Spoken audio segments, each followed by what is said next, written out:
स्नोपियर्सर season 2 episode 5। Season 1 और इससे पहले के सभी एपिसोड्स के लिंक डिस्क्रिप्शन में हैं। अगर वो वीडियोस नहीं देखी हैं तो पहले उन्हें जाकर देखिए। एपिसोड शुरू होता है और हम देखते हैं कि जोशी को गोप से भरे टैंक में डालकर उसका इलाज चल रहा होता है और अब वो धीरे धीरे ठीक भी हो रही होती है। और जैसे जैसे वो ठीक हो रही थी वैसे वैसे वो एमिलिया के जरिए आंद्रे तक मैसेज पहुंचा रही थी। और अब बिगेलिस में और भी लोग एमिलिया के साथ मिलकर आंद्रे की तरफ हो चुके थे। वहीं हम स्नोपियर्सर में देखते हैं कि आंद्रे को जोशी का मैसेज मिलता है जिसमें लिखा था कि Coldman preparing, Wilfred making a move. इसका मतलब सीधा सीधा था कि मिस्टर विल्फर्ड किसी बड़े एक्शन के लिए तैयार है और उसने आईसी बॉब को भी इस मिशन के लिए तैयार कर लिया है। अब इन सब के पीछे से हम जोशी की वॉइस सुनते हैं जो बोल रही थी कि जब आप पहले कभी जख्मी ना हुए हो तो आपके लिए लड़ना आसान होता है, लेकिन हर लड़ाई में खतरा तो होता ही है और कई बार आपको अपने ही लोग साइडलाइन कर देते हैं। और मैं भी काफी टाइम से एक लड़ाई लड़ रही हूँ जिस वजह से कई बार मैं भी अपना वजूद भूल जाती हूँ, मगर फिर भी मैं अपना मकसद कभी नहीं भूलती, क्योंकि बदलाव लाने के लिए मुझे अपनी उम्मीद को जिंदा रखकर सब कुछ ठीक होने का इंतजार करना ही होगा। अपने लोगों के लिए इंतजार करना होगा इस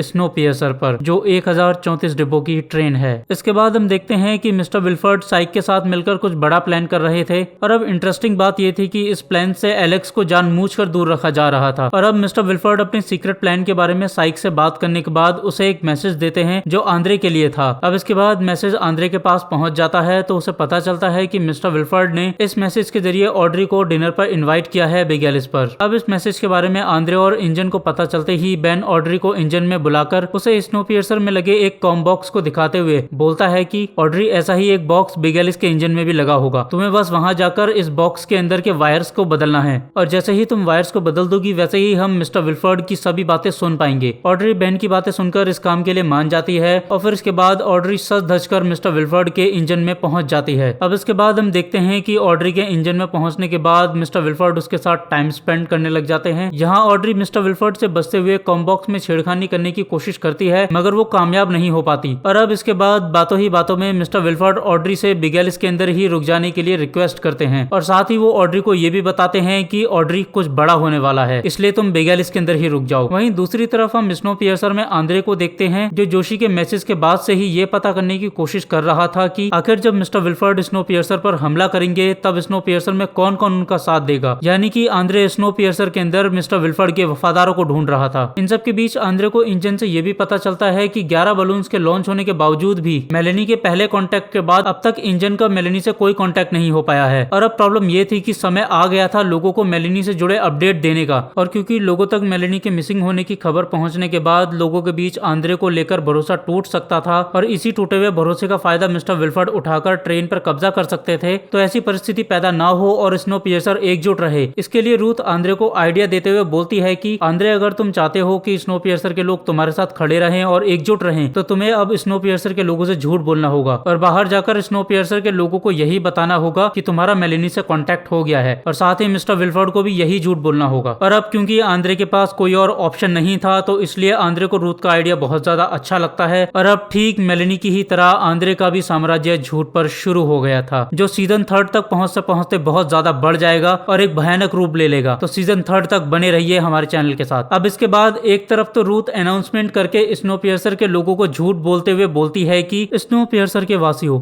हमारा मेलेनी से कांटेक्ट हो गया है और अब हम 1 महीने बाद हमारी महान इंजीनियर मेलेनी को लेने के लिए वापस उसके पास जाएंगे। वहीं दूसरी तरफ बेन भी मिस्टर विल्फर्ड को यही झूठ बोलता है कि उनका मेलेनी से कांटेक्ट हो गया है। अब अगले सीन में हम देखते हैं कि टेरेंस पाइक को गांजे का बिजनेस करने से रोक रहा था और क्योंकि सभी टेलीज को पाइक के गांजे की बिजनेस की वजह से ही खाना मिल रहा था और अगर पाइक का गांजे का बिजनेस बंद हो गया तो सभी टेलीज भूखे मर जाएंगे, इसलिए टेलीज की मदद करने के लिए आंद्रे को टेरेंस से बात करने के लिए जाना पड़ता है। और अब आंद्रे टेरेंस को धमकाते हुए उसे बोलता है कि देखो टेरेंस, बात को समझो, पाइक के गांजे की बिजनेस की वजह से सभी टेलीज का पेट भर पाता है और अगर अब तुम उसका बिजनेस बंद करवा दोगे तो सभी टेलीज भूखे मर जाएंगे। आंद्रे की बात सुनकर टेरेंस उससे बोलता है कि टेलीज के भूखे मरने से मुझे कोई लेना देना नहीं है तो मैं अपनी बात से नहीं पलटूंगा। और अब टेरेंस की बात सुनकर आंद्रे को मजबूरन टेरेंस को धमकी देनी पड़ती है और अब आंद्रे टेरेंस को धमकी देते हुए बोलता है कि देखो टेरेंस, या तो तुम पाइक को बिजनेस करने दोगे वरना फिर मैं तुम्हारे पुराने क्राइम्स की फाइलें निकालने शुरू कर दूंगा और फिर उसके बाद तुम्हें हमेशा के लिए जेल में बंद कर दूंगा। और अब टेरेंस आंद्रे की बात सुनकर उसे बोलता है कि आंद्रे पहले मुझे धमकाने की कोशिश मत करो। मैं जानता हूँ कि बेगैलिस में तुम्हारा कोई ना कोई जासूस है और वो जासूस तुम्हें हर रोज मैसेज भेजता है। जरा सोच कर देखो कि अगर ये बात मैंने मिस्टर विल्फर्ड को बता दी तो तुम्हारे खबरी के साथ क्या होगा। और अब टेरेंस की ये बात सुनकर आंद्रे बुरी तरीके से डर जाता है, क्योंकि आंद्रे की खबरी जोशी थी। और अब आंद्रे बुरी तरीके से परेशान और डर के अंदर जोशी को बचाने का तरीका सोच रहा होता है, लेकिन उसे कोई सोल्यूशन नहीं मिल रहा था। लेकिन तभी ज़ारा आंद्रे की प्रॉब्लम को सॉल्व करते हुए उसे बोलती है कि आंद्रे, जोशी को बचाने का तुम्हारे पास और कोई रास्ता नहीं है, तुम्हें टेरेंस को मरवाना ही होगा। मैं समझती हूँ कि तुम स्नोपियर्सर के लीडर हो और तुम ये काम नहीं कर सकते, मगर तुम्हारे पास बहुत सारे लोग हैं जो तुम्हारा ये काम कर सकते हैं, तो उनमें से ही किसी एक को पकड़ो और टेरेंस को मरवा दो। और अब आंद्रे जोशी की बात सुनकर ये काम पाइक को देता है और अब पाइक आंद्रे के कहने पर टेरेंस को मार देता है। टेरेंस के मर्डर में आंद्रे की मदद जॉन और एलजे भी करते हैं और उन दोनों ने आंद्रे की मदद इसलिए करी थी क्योंकि वो इस मदद के बदले फ्यूचर में जरूर कुछ ना कुछ आंद्रे से लेने वाले थे। वहीं इन सब के बीच हम बेस को देखते हैं जो विल्फर्ड के आने से अभी भी बहुत ज्यादा डरी हुई थी और परेशान थी। और फिर बेस की इसी परेशानी को दूर करने के लिए पेस्टर लोगन उसे अपने साथ बॉक्सिंग करने के लिए ले जाते हैं। और अब बॉक्सिंग करते करते पेस्टर लोगन बेस को समझाते हैं कि बेस, डरने से कुछ नहीं होता, लड़ने से बदलाव आता है, तो लड़ो, डरो मत। और अब बॉक्सिंग खत्म होने के बाद जब पेस्टर लोगन और बेस आपस में बात कर रहे होते हैं तो यहाँ पर पेस्टर लोगन अपनी पर्सनल राय देते हुए बोलते हैं कि बेस, आंद्रे एक अच्छा इंसान तो है लेकिन वो एक अच्छा लीडर नहीं है। लोग धीरे धीरे उसके खिलाफ खड़े हो रहे हैं और बेस, तुम देख लेना, आंद्रे के खिलाफ ये बगावत बहुत जल्दी बहुत बड़ा रूप ले लेगी। अब इसके बाद हम देखते हैं कि रात हो चुकी थी और बेगैलिस से आने वाले सामान के साथ जोशी का एक मैसेज आता है जिसमें लिखा था टुनाइट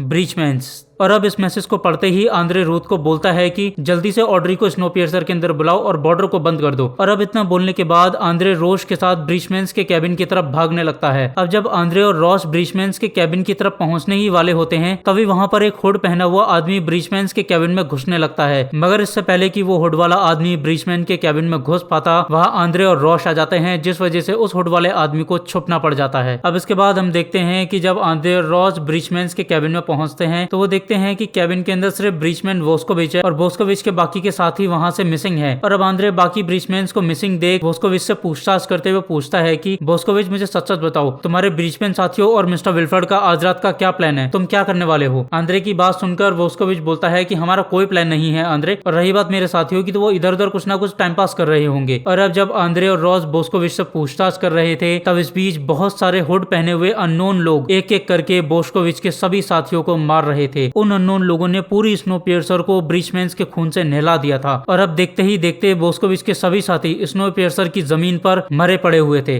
उनका खून फर्श पर बुरी तरीके से फैला हुआ था। और अब ब्रीचमैन्स के इसी भयानक कत्ल की वजह से पूरी स्नोपियर्सर में रेड अलर्ट बजने लग जाता है। और अब जैसे ही रेड अलर्ट बजता है वैसे ही आंद्रे को समझ आ जाता है कि उससे मैसेज समझने में गलती हो गई है। वहीं दूसरी तरफ हम देखते हैं कि बॉर्डर पर खड़ी ऑड्री भी रेड अलर्ट देखकर समझ जाती है कि मिस्टर विल्फर्ड ने अपना खेल शुरू कर दिया है। और अब क्योंकि एक तरफ तो ऑड्री ने कॉम्बॉक्स का काम खत्म नहीं किया था, वहीं दूसरी तरफ स्नोपियर्सर के अंदर बसता रेड अलर्ट मिस्टर विल्फर्ड की जीत पक्की कर रहा था, तो ऐसे हालातों में ऑड्री का स्नोपियर्सर पर जाने का कोई मतलब नहीं था। स्नोपियर्सर में जाकर ऑड्री के हाथ कुछ नहीं लगने वाला था। वहीं बेगैलिस में रहने का मतलब था कि अगर विल्फर्ड जीतता है तो वो विल्फर्ड के साथ सेफ रहेगी और राज करेगी, और अगर ऑड्री को मिस्टर विल्फर्ड की हार दिखाई देती है तो वो कॉम्बॉक्स के वायर बदलकर स्नोपियर्सर में अपनी वफादारी साबित करके अपने आप को बचा लेगी। और अब मिस्टर विल्फर्ड की विन विन वाली चाल के साथ ये एपिसोड खत्म हो जाता है। तो कौन थे मिस्टर विल्फर्ड के अननोन किलर्स और क्या है मिस्टर विल्फर्ड का विन विन वाला प्लान? और आखिर में फिर से वही सवाल, क्या -118 डिग्री में जीवन मुमकिन हो पाएगा? इन सभी सवालों के जवाब जानने के लिए देखते रहिए we explanation movie in Hindi.